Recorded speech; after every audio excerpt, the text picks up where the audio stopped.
So I'm out here in the garden with Doug from Sagawa's Nurseries up in Woodland, Washington. And Doug, I think in springtime, we all are excited to get out there, plant, all that stuff is happening. And we forget sometimes about our water features and ponds. There is some specific things that you can do now to really get ready for the whole season. Correct. So give us some input. Let's talk about that. Well, here at Sagawa's, we like to call it the 4 It's of algae Now, control. what would that 4 It's be? Well, I call it kill it, sink it, eat it, and starve it. Okay? And it's quite simple because all you have to do is remember that we're trying to defeat the algae and keep it out of the system itself. And you also want to start early in the season to take care of it, because if you let it get out of control, it'll take over the whole system. Yeah. So killing it would be using an algicide in the system itself.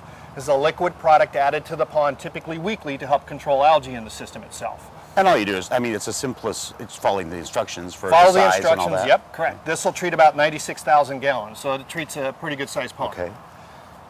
And then this is the second It of algae control, which is I call the sink it, and this will clump the debris together to sink it to the bottom of the pool. Okay, doesn't solve the issue necessarily, but it gets it down to the bottom where the bacteria can help break it down and help get it out of the system. So it really clarifies the Correct. water. Okay. The other nice additive with this one is if you got a party coming up this weekend and the pond's a little hazy, you can use this in the pond. It'll clear it within 24 hours. Nice. Okay.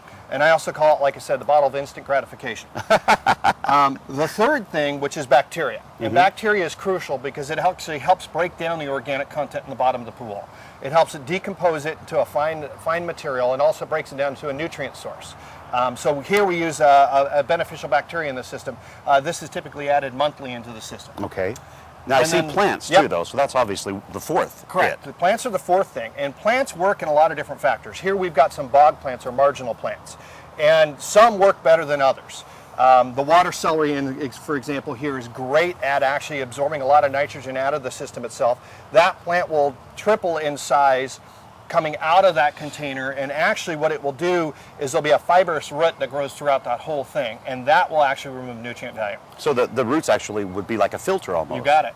It's a vegetation filter, actually, Nice. or bog filtration is what it will do. The other nice thing with it, in the pond, in the summer months, when the water temperature hits a crucial point, the fish actually become more active in the system. It's a great one because the fish love to eat it.